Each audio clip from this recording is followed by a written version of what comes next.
তারপর এখন অনেক রেস্তোরাঁ চেষ্টা করে এটাকে কপি করার জন্য, বাট জানি না, হয়তো অনেকে ভালোও করে, বাট শুরু তো করেছি আমরা। দাদা তুমি প্রথমে চাউমিন করলে, চাইনিজ, তারপর মোগলাই চলে গেল। এই মানে চাউমিন থেকে মোগলাইতে ট্রান্সফার করার জন্য মার্কেট রিসার্চ কিছু করেছিলে, কিছু গ্যাপ কিছু দেখেছিলে মার্কেট সম্পর্কে? দেখো, পুরো জিনিসটাকে খুব ওয়েল রিসার্চ করেই আমরা করি। কিভাবে রিসার্চ করলে? এই যে আমরা দেখলাম যে, আমি বলছি বিরিয়ানি, চাইনিজটা তো হয়ে গেল, বিরিয়ানিটাতে একটা ওই গ্যাপটা ছিল, একটা ওপর আর নিচের মাঝখানে একটা গ্যাপ ছিল, সেখানে আমরা ঢুকলাম, আর ঢুকে দেখলাম biryani is the most ordered cuisine in Calcutta, ordered food in Calcutta. Biryani হচ্ছে সবচেয়ে পপুলার, লোকের বাড়িতে বাঙালি হোক অবাঙালি হোক বিরিয়ানি লোকে খাবেই। আর বিরিয়ানিটা এমন জিনিস, বিরিয়ানি হলে আর তার সাথে কিছু লাগে না, মানে চাইনিজ হলে ফ্রাইড রাইসের সাথে চিলি চিকেন লাগবে বা কিছু লাগবে, স্যুপ লাগবে, স্টার্টার লাগবে, একটা বিরিয়ানি ইজ আ হোলসাম মিল, আলু থাকবে, মাংস থাকবে, বিরিয়ানিটা থাকবে, ম্যাক্সিমাম একটু রায়তা একটু স্যালাড দিয়ে খেয়ে নিল। তো বিরিয়ানিটা তাই জন্য ওই সেগমেন্টে ঢুকেছি। অ্যান্ড ঢুকে তারপর দেখলাম যে সেগমেন্টটা অনেক বড়, অনেক কিছু করা যায়। আমরা শুধু বিরিয়ানি বলে তো না, আমাদের ওদের মেনুতে এমন এমন খাবার নিয়ে এসেছি যেটা কেউ কোনোদিন আগে শোনেনি। কলকাতায় যে কোনো দোকানে আগে, মানে আওয়াদি কুইজিনে কেউ জানতো না যে মাছের এত কিছু হতে পারে, সবাই chicken and mutton, chicken and mutton. আমরা মাহি চাপ, মাছের বিরিয়ানি, প্রনের বিরিয়ানি, এগুলো যে হতে পারে কলকাতাকে চিনিয়েছি। অ্যান্ড সেমভাবে অত্যাও ভীষণভাবে জনপ্রিয় হয়ে উঠেছে কলকাতার বাইরে, দিল্লিতে। তো লাইন কেন হয়? এইটা সব থেকে বড় অবজেকশন। তোমার কি ভালো লাগে না একটু ব্যবসা করে? কিন্তু আমাদেরকে প্রচুর লাইনে দাঁড়াতে হয়।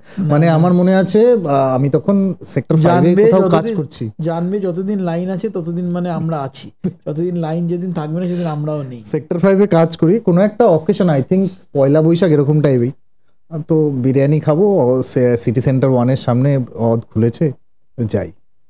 তো মানে অফিস টাইমে বেরিয়েই খেতে যাব, কি করে হবে? মোটামুটি 100-150 জন লোক লাইন দিয়ে দাঁড়িয়ে আছে। এটা না, অনেকে আমাদের জিজ্ঞেস করে যে তোমরা কোনো ডিসকাউন্ট দাও না আমাদের, বা কিছু ডিসকাউন্ট দেয় না আমাদের। ওদের যে লোকে খেতে বসতে দিতে জায়গা দিতে পারছি, এটাই তো আমরা পারছি, আর তো ডিসকাউন্ট আর কি দেব? আমি তো বলবো যে তুমি যেরকম যেই সাইজের রেস্টুরেন্ট খুলছো তার থেকে ডবল সাইজের রেস্টুরেন্ট খুলতে হবে। না, আমরা কোনোদিন বিশ্বাস করি না যে 500-600 মানে কভারের রেস্টুরেন্ট করবো। আমরা ওই 70-80-100 ওর বেশি রেস্টুরেন্ট করবো না, তাহলে ডিমান্ডটাও থাকে, ওই ইয়েটাও থাকে যে লোকে লাইনে দাঁড়িয়ে খায়। আজকেও কিন্তু ওদের 12 বছর হয়ে গেছে, এখন কিন্তু লাইনে দাঁড়িয়ে লোকে খায়। আমি জানি না কেন খায় লোকে, তাহলে পাশের দোকানে যাচ্ছে না কেন? কোনো ব্যাপার আছে, সেই ব্যাপারটা রাখতে চাই। দিল্লিতেও যে খুলেছে, নয়ডাও সেম, ওখানে ওই লাইনে দাঁড়িয়ে লোকেরা খাচ্ছে। আস্তে আস্তে আরো বিভিন্ন শহরে যাবে, এই খাবারটা নিয়ে সব জায়গায় যাবো, গ্যালারি কাবাবকে চেনাবো, সারা ভারতবর্ষকে গ্যালারি কাবাব চেনাবো, সেই চ্যালেঞ্জ নিয়েছি, দেখা যাক। দাদা একটু যদি আমি ট্রেড সেগমেন্টে যাই, মানে চ্যালেঞ্জেস, তুমি রেস্টুরেন্ট তো খুলেছো, অনুপ্রেরণা পেয়েছো, স্বপ্ন ছিল, সেগুলো খুলেছো, সাকসেস করেছো, কিন্তু সবাই সাকসেসটা দেখে, সাকসেসের পেছনে প্রচুর চ্যালেঞ্জেস তুমি ফেস করেছো, প্রচুর প্রবলেম ফেস করেছো।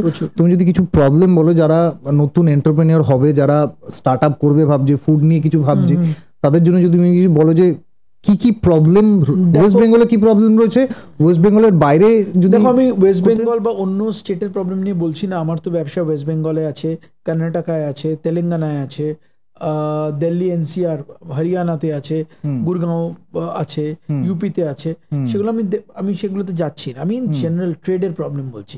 আমাদের এখানে যদি প্রবলেম হয়, তার মধ্যে সবচেয়ে ইম্পর্টেন্ট প্রবলেম হচ্ছে, যেটা সবচেয়ে ইম্পর্টেন্ট জিনিস লক্ষ্য রাখা, সেটা হচ্ছে কোয়ালিটির কনসিস্টেন্সি। খাবারটাকে একভাবে দিতে হবে।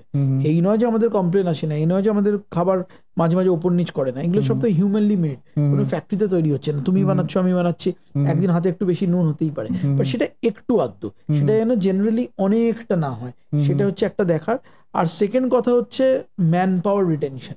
আমাদের ইন্ডাস্ট্রিটাতে এত অ্যাট্রিশন, আজকে আসছে কালকে লোক চলে যাচ্ছে, সেই জায়গাতে লোকেদেরকে খুব ভালোবেসে ভালোভাবে রাখতে হবে এমপ্লয়ীদের, যাতে এরা সবাই থাকে। আমাদের এখানে ইন্ডাস্ট্রিতে যদি অ্যাট্রিশন লেভেল থাকে 40-50%, আমাদের তো অ্যাট্রিশন লেভেল 10%, অনেকটাই কম। সেটা আমরা ব্যালেন্স করতে পেরেছি। এইটা দাবি দিয়ে বলতে পারবো যে আমাদের ধরো 2,500-3,000 লোক কাজ করে। তুমি যে কোনো সময় যে কোনো রেস্তোরাঁতে গেলে, চাউমিনে হোক, চ্যাপ্টার 2-তে হোক, অদে হোক, যে কোনো এমপ্লয়িকে ডেকে আমাদের ব্যাপারে জিজ্ঞেস করো বা আমাদের ব্যাপারে কথা বলো। কেউ যদি একটা আমাদের বিরুদ্ধে বা আমাদেরকে নিয়ে কোনো সমালোচনা করে বা বলে যে স্যার আমাদেরকে এটা করেনি, তাহলে আমি সেদিন সেই রেস্টুরেন্টটাকে তালা দিয়ে দেবো। এটা আমি চ্যালেঞ্জ করে বলতে পারি। আমরা এমন ভাবেই ওদের সাথে কানেক্ট। সিক্রেটটা কি, মানে রিটেনশনটা কিভাবে করছো? আমি তোমাকে বলছি, সিক্রেটটা হচ্ছে মানবিকতা। তোমাকে মানবিকভাবে ভাবতে হবে। যখন আমরা দেখেছি যে কোভিড হলো, তখন কলকাতায় 50 থেকে 60% রেস্টুরেন্ট বন্ধ হয়ে গেল। স্টাফদের বললো তোমরা বাড়ি চলে যাও, টাকা পয়সা দিতে পারবো না, যখন রেস্টুরেন্ট খুলবে তখন তোমরা আসবে। ভাবলো না যে আমি তো আমার টাকা কিছু টাকা সঞ্চয় করে রেখেছি, যারা 15-20 হাজার টাকা স্যালারি পায় তারা কোথা থেকে সঞ্চয় করবে, তাদের কি হবে, সবার হাত ছেড়ে দিল। আমরা কিন্তু দাবি দিয়ে বলতে পারি লকডাউনের সময় প্রত্যেকটা স্টাফকে রিটেন করেছি, ফুল মাসের স্যালারি দিয়েছি, বোনাস দিয়েছি, আর যতজন লোককে অন্য রেস্তোরাঁ বার করে দিয়েছিল তাদের প্রচুর লোককে আমরা নিজেরা নিয়ে নিয়েছি চাকরিতে। অ্যান্ড ওই সময় আমাদের সবচেয়ে বেশি গ্রোথ হয়েছে, আমরা প্রচুর রেস্টুরেন্ট খুলেছি, প্রচুর শহরে গেছি। ওই সময় প্রথম ব্যাঙ্গালোরে গেছি আমরা। তো ওই সময়টা মানে দ্যাট ওয়াজ আ চ্যালেঞ্জটাকে অপরচুনিটিতে কনভার্ট করে দিয়েছি।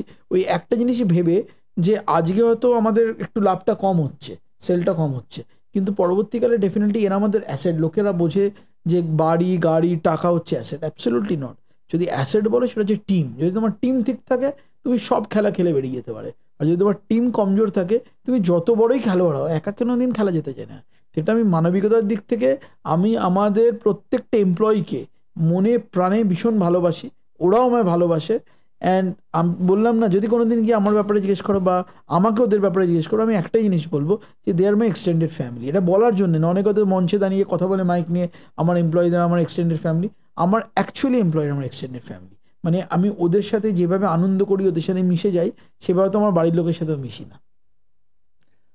দাদা তুমি তো সিডিএর সব খোলো, চাউমিনেরও সিডিএর তুমি করো, মানে ক্যাজুয়াল ডাইনিং রেস্টুরেন্ট, আর অদেওতাই। তোমার প্রফিট রেশিও যদি আমি বলি যে কোনো ফুড বা তোমারও যদি আমি বলি, কিরকম প্রফিট রেশিও তুমি? প্রফিটটা এখন পুরো চেঞ্জ হয়ে গেছে। কারণ আগে কি হতো, আগে আমাদের 70% বা 60% সেল হতো রেস্টুরেন্টে ডাইনিংয়ে, আর 40% হতো ডেলিভারিতে। কোভিডের পর উল্টে গেছে, 60% ডেলিভারি বিজনেস।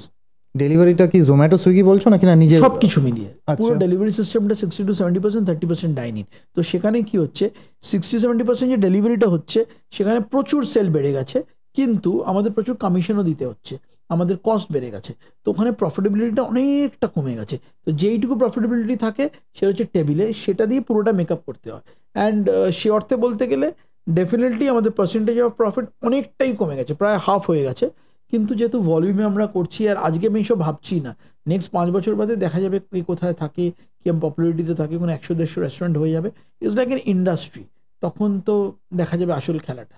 আমি যেটা বলছিলাম, মানে তোমার যখনই ডেলিভারি আসে তখনই একটা ফিডব্যাক নেয়, আর এখন অনলাইনের যুগে জোম্যাটো বা যে কোনো গুগল থেকে আরম্ভ করে সব জায়গায় ফিডব্যাকের একটা জায়গা রয়েছে, যেখানে যে ফোন পাচ্ছে তার মুডের উপর ডিপেন্ড করছে কি খাবার। আমি যদি একদম জেনুইন কেস হিসাবে ধরে নিই, খারাপ ফিডব্যাক পেলে, ভালো ফিডব্যাক তো অফকোর্স আছে সেই জন্য নাম, খারাপ ফিডব্যাকও তুমি কিছু পাও, সেখানে তুমি হোয়াট ইজ ইউর অ্যাকশন?